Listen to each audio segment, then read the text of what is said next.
నమస్కారం. ఆంధ్రప్రభ భక్తి ప్రేక్షకులకు స్వాగతం. నేను లక్ష్మి.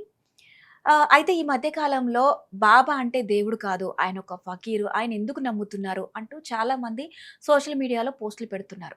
అలాగే నిన్న మొన్న చూసుకున్నట్లయితే యాక్ట్రెస్ మాధవిలత, ఆమె కూడా బాబా గురించి చాలా తప్పుగా ప్రచారం చేశారు. అంటే బాబా దేవుడు కాదు, ఫకీరు, ఆయన నమ్మకండి అంటూ సోషల్ మీడియాలో మాట్లాడుతున్నారనమాట. అయితే ఇదే టాపిక్ పైన మనతో మాట్లాడడానికి కృపారాణి గారు ఉన్నారు. చూస్తూనే ఉన్నారుగా, గత ఎపిసోడ్స్ నుంచి కూడా కృపారాణి గారు బాబా గురించి, బాబా సందేశాల గురించి మనకు వివరిస్తూ ఉన్నారు. అయితే ఈ టాపిక్ పైన కృపారాణి గారు ఏ విధంగా స్పందిస్తారో ఒకసారి అడిగి తెలుసుకుందాం. నమస్కారం కృపారాణి గారు. బాగున్నారమ్మా? బాగున్నానమ్మా. ఓకే, నేను చెప్పింది విన్నారు కదా.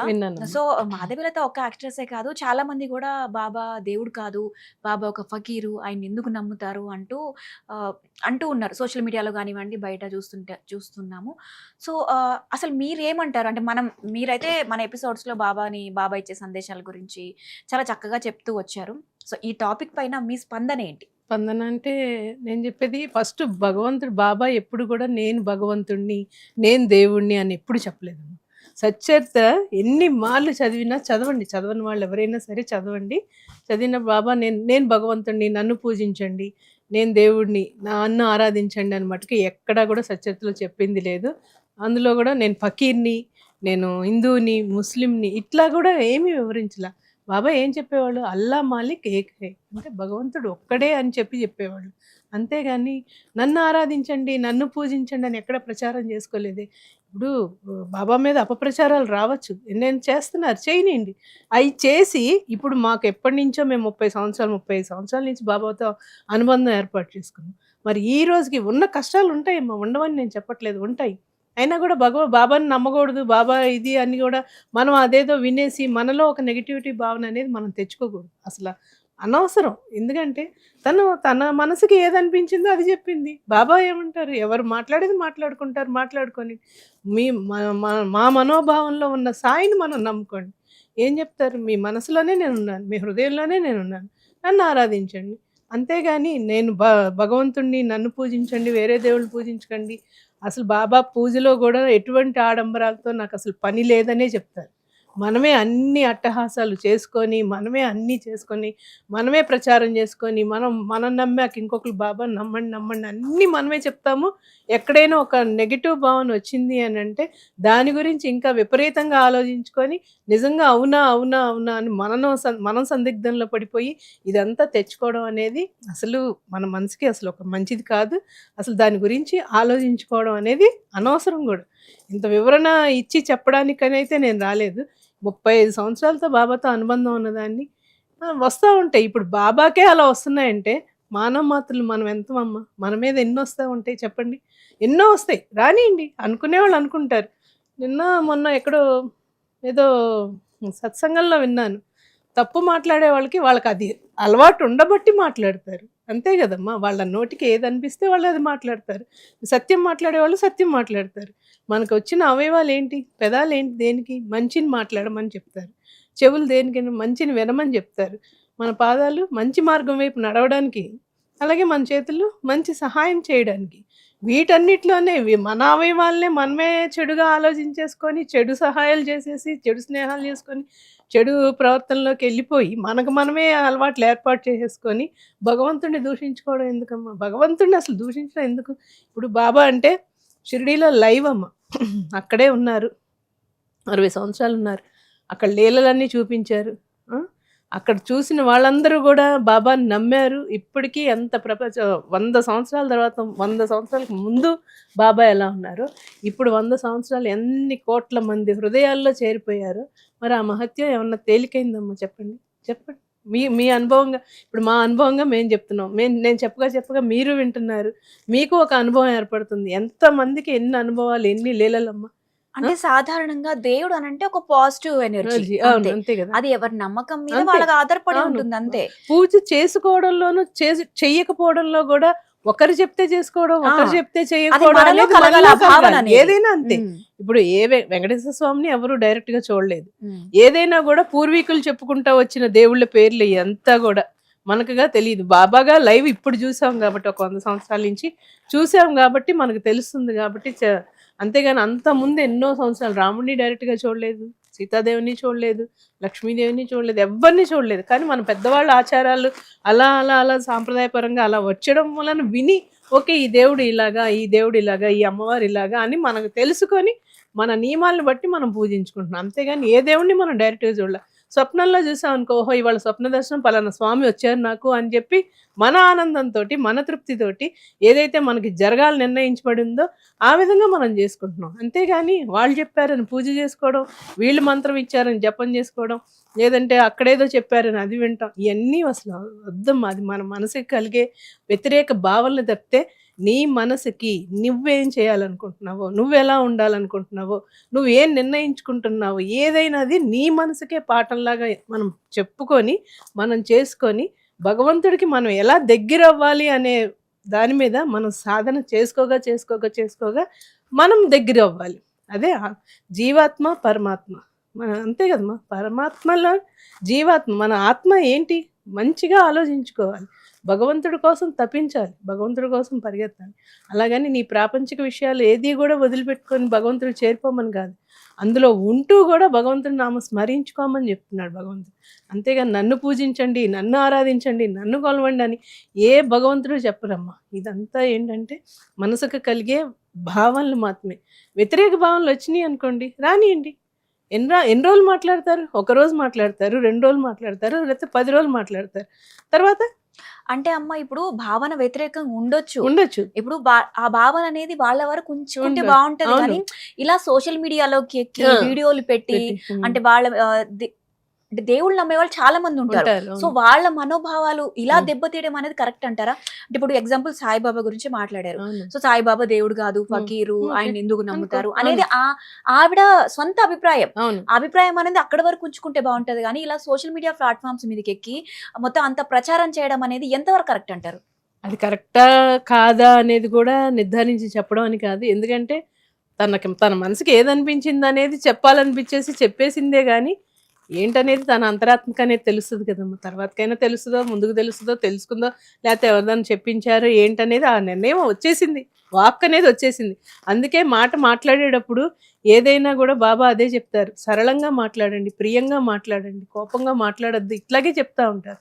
దుష్ప్రభావాలు చాలా దుష్ప్రచారాలు వస్తూ ఉంటాయమ్మా. కానీ వాటిని తట్టుకునే శక్తి కూడా ముందు మనకు ఉండాలి. ఇవాళ ఏదో తను చెప్పింది కదా అని మనం బాబా మీద అపనమ్మకం పెట్టేసేసుకొని అనవసరమైన ఆలోచనలతోటి అది సగం సమయం వృధా తప్పితే దానివల్ల ఉపయోగము లేదు, అనర్థము లేదు, ఏమీ లేదు. అంతే, నీకు నువ్వు ఎంతవరకు నమ్మకం ఉందో నువ్వు అంతవరకు నువ్వు పూజించుకుంటే. అంతేగాని ఒకళ్ళు చెప్పారు కదా, వీళ్ళు చెప్పారు, వాళ్ళు చెప్పారు కదా అని నీ మనో మందిరంలో ఉన్న సాయిని మటుకు మీరు మర్చిపోకండి. అది ఎందుకంటే ఎన్నో లీలలు పొందాం బాబా ద్వారా. ఎంతోమంది కోటాను కోట్లు ఇవాళ బాబా అనే పిలుపుకే ఒక తండ్రి కన్నా ఎక్కువగా మనం ఆరాధించుకుంటున్నాం. అంతే అమ్మా, బాబాని అసలు అన్నవాళ్ళు ఇప్పుడు చాలామంది ఎవరు ఊరుకోరు కూడా. ఎందుకంటే వాళ్ళ జీవితాల్లో బాబా చేసిన లీలలే కానీ, బాబా చేసిన అద్భుతాలే కానీ, లేకపోతే వాళ్ళు నమ్ముకున్నది ఏదైనా కూడా. ఇప్పుడు ఏ దేవుడైనా కూడా అలాగే అదే విధంగా చేస్తారు కూడా. మన నమ్మకం బలీయంగా ఉండాలి. నువ్వు ఎప్పుడైతే నమ్మకాన్ని కోల్పోతావో సర్వం కోల్పోయినట్లే. అంతే. అసలు భగవంతుడి మీద నిందేయడానికి మనం ఎవరు ఎప్పటికైనా అంటే అసలు భగవంతుడే కాదంటున్నారు కాబట్టి నిందరేయడానికి ముందుకొచ్చారు. అంటే భగవంతుడు అంటే తిరిగి మాట్లాడలేరుగా, ఎదురుకొచ్చి మాట్లాడలేరా? ఏంటి నేను నిజంగా దేవుడిని కాదా అని అంటూ ఆ ముందు దెబ్బలాడలేరుగా. అందుకనే భగవంతుడి మీద నిందలేసేసుకుంటున్నారు. అదే నన్ను ఏదో అంటే ఏదో ఒకటి చెప్తా ఉంటాం, దానికి ఇంకొంచెం లార్జ్ అయిపోద్ది ఆ విషయం. అదంతా కాదు, ఏదో చెప్పాలనిపించి చెప్పిందే కానీ మనలో ఉన్న నమ్మకాన్ని మటుకు పోగొట్టుకోకూడదు. అది మటుకు అక్షర సత్యంగా ఉండాలి. నువ్వు ఆరాధించే దైవమే నీకు నమ్మకం లేకపోతే ఇంకా నువ్వు ఏ దేవుడి దగ్గరికి వెళ్ళినా ఒకటి. అంతే కదా, అది సాయి అవని, వెంకటేశ్వర స్వామిని, శివుడు అవని, ఎవరన్నా అవనియండి, మీరు ఆరాధించుకునే సమయంలో మీకు భగవంతుడు ఇది చేయలేదు, భగవంతుడి మీద అపనమ్మకం కోల్పోతే దేవుడు కూడా ఏమీ చేయలేరు. నాకు చిరకాలం నన్నే పూజించండి అని ఏ దేవుడు చెప్పరు, ఇంతకాలం పూజించండి అని ఏం చెప్పరు. లేకపోతే మా హిందూయిజం వదిలేసి వేరే మతంలోకి వెళ్ళిపోండి అని ఏ దేవుడు చెప్పరు. ఏదైనా కూడా మన మనిషిలో కలిగే భావనలు తప్పితే వేరే ఏది కాదమ్మా. అంతే కదా! ఇప్పుడు నువ్వు హిందూయిజం నుంచి వేరే మతానికి వెళ్తున్నావు. అది ఏమన్నా దేవుడు వచ్చి చెప్పారా మా మతంలోకి వచ్చేసేయండి, ఇక్కడ నేను నేను మిమ్మల్ని చూసుకుంటాను, రక్షించుకుంటాను అని ఏ దేవుడు చెప్పరమ్మా. అది కేవలం మన మనసులో కలిగే భావనలు మాత్రమే మనల్ని అలా స్పందింపజేస్తూ ఉంటాయి. కేవలం భావన. అందుకనే ఎప్పుడు కూడా ఏదో చెప్పారు, వాళ్ళు చెప్పారని మీలో ఉన్న అపనమ్మకాన్ని మీరు ఏర్పాటు చేసుకున్నారు అని అంటే అది కాలక్రమేణా ఏంటనేది ఏం జరగాలనేది భగవంతుడి నిర్ణయం. అంతేగాని అంటే ఇప్పుడు బాబా గురించి ఇలా దుష్ప్రచారం చేయడం అనేది తప్పు కాదంటారా? తప్పేనమ్మా. ఉమ్. తప్పే. 100% తప్పే. దాన్ని వ్యతిరేకించుకుంటూ మనం గూడా ఎందుకు ఇలా మాట్లాడింది, ఎందుకు అలా మాట్లాడారు, వాళ్ళు ఇలా చేశారు అని అనుకోవడమే మనం. ఉమ్. అదొక సమయం వృధా, అంతకంటే ఏం లేదు. నేను చెప్పేదేంటంటే మనలో ఏర్పడిపోయిన సాయి ఇప్పుడు ఎంతో ఎన్నో కోట్ల మంది ఆరాధించుకుంటున్నప్పుడు మీరు కూడా అపనమ్మకం కోల్పోయారంటే మీకు ఒక నమ్మకం లేనట్టే. అంతే. ఉమ్. ఎక్కడెక్కడో విగ్రహాలు తీసేసినందు మాత్రం నీ మనసులో ఉన్న విగ్రహాన్ని కానీ, నీ మనసులో ఉన్న సాయి అనే పేరుని కానీ, లేకపోతే నీ మందిరంలో, నీ మనోమందిరంలో ఎట్లాగైతే నువ్వు బాబాని ఎలా కొలుచుకుంటున్నావు అవన్నీ తొలగించుకోలేంగా. ఉమ్. తొలగించుకోలేంగా. మీరు మాట్లాడండి. అది. అంతేగాని నెగటివ్ అనేది ఎప్పుడు కూడా ఏ విషయంలోనూ తెచ్చుకోకూడదమ్మా. అది తెచ్చుకున్నాము అని అంటే సర్వం కోల్పోతున్నట్టే. అంతే అమ్మా. భగవంతుడి విషయంలో నువ్వు ఎంత ఫలితం పొందుతావో, నువ్వు ఎంత చేసుకుంటావో అంత ఫలితం పొందుతావు. నువ్వెంత సాధన చేసుకుంటావో అంత ఫలితం పొందుతావు. ఇప్పుడు నిన్న ముక్కోటి ఏకాదశి అందరూ ఉత్తర ద్వార దర్శనం చూడాలని చాలామంది గుళ్ళకి వెళ్తారు. ఎందుకని వెళ్తారు, దేనికని వెళ్తారు? అక్కడికి వెళ్ళిపోతే ఆ రోజు రిజల్ట్ వస్తుందనా, లేకపోతే ఏంటని? అది ఎన్నో తరాల నుంచి, ఎన్నో యుగాల నుంచి వస్తుంది ఆ మంచి రోజు అనేది. స్వామి ఉత్తరద్వార దర్శనం ఇస్తారు అనేసి మనం ఎందుకు ఒక నమ్మకం ఉండే కదా వెళ్తాం. అంతే కదా. ఆ రోజే మంచి రోజు ఎందుకు, ఇవాళ కూడా ఉత్తరద్వారం చూడొచ్చుగా, లేకపోతే 365 రోజు ఉత్తరద్వారంలో దేవుడిని చూసుకోవచ్చుగా. నీకు ఎలా అనిపిస్తే ముందు మీ భావన, మన భావన ఇంపార్టెంట్ అమ్మా. వేరే వాళ్ళు చెప్పారు కదా, వాళ్ళు చెప్పారు కదా, వీళ్ళు చెప్పారు కదా, నువ్వు ఎంతవరకు నేర్చుకోగలుగుతావో అంతవరకు చెయ్యి. అంతేగాని అసలు ఈ మీడియాల ద్వారా మెయిన్ ఏంటంటే ఫస్ట్ పాజిటివ్ కన్నా నెగిటివ్ ఎక్కువ వస్తుందమ్మా. అంతే.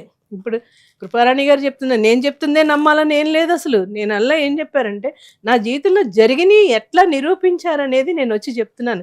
అంతేగాని నన్ను నమ్మండి, నన్ను పూజించండి, నన్ను గురువు అనుకోండి అని మటుకు నేను ఎప్పుడు చెప్పట్లేదు.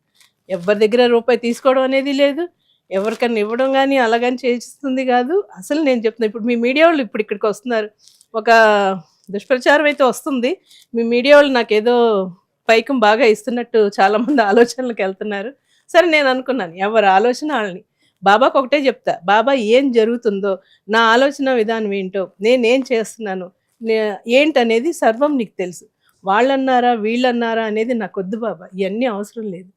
ఎందుకంటే నేను నీ గురించి 10 మందికి తెలియజేయాలని నేను చెప్తున్నాను తప్పితే నేను వాళ్ళ వల్ల నేను లాభం పొందాలని మట్టుకు లేదు. ఇప్పుడు నన్ను నడిపించింది అంతా కూడా బాబానే. నాకు తల్లిదండ్రి ఉన్నారు, నిరంతరం వాళ్ళకి ఉన్నారు, వాళ్ళు నిరంతరం నాతో టచ్లో ఉంటారు. అమ్మ నాన్న ఇప్పుడు నా తల్లిదండ్రి నేను వదుకోలేను కదా.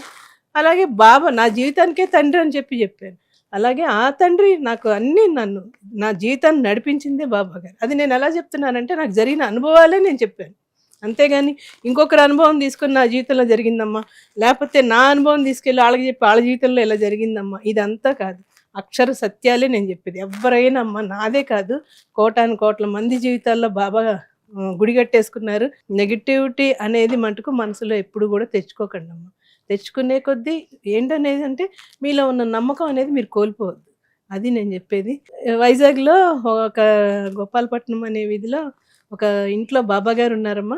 ఆ బాబా గారు పూజించే మాధవి మేడం మటుకు అసలు ఎంత ఆరాధిస్తుందంటే ఆమె నిరంతరం బాబా సేవలో ఉంటూ ఆ కుటుంబాన్ని తనకు తనుగా పోషించుకుంటూ చేసుకుంటూ బాబా మీద అపరిమితమైన విశ్వాసం కలిగి ఉండి బాబా ఆమెకి ఏం జరుగుతుందో, ఇవాళ ఏం జరుగుతుందో, రేపేం జరగబోతుందో ముందే ఆ స్వప్నరూపకంగా ఆమెకి తెలియజేసి ఆ విధంగా చెప్పుకొస్తున్నారంటే ఎక్కడ లేరమ్మా బాబా, ప్రతి చోట ఉన్నారు. నిజంగా వైజాగ్లో ఉన్న బాబా కూడా ఆ అమ్మాయితో నాతో మాట్లాడించారు. చాలా ముచ్చటగా అనిపించింది. నిజంగా ఎంత అద్భుతంగా అనిపించిందంటే ఇప్పుడు ఇలా ఉంది కదా అని ఆమె ఫోన్ నెంబర్ ఇవ్వండి, ఈ నెంబర్ ఇవ్వండి అని నన్ను భక్తులు అడగదని కాదు.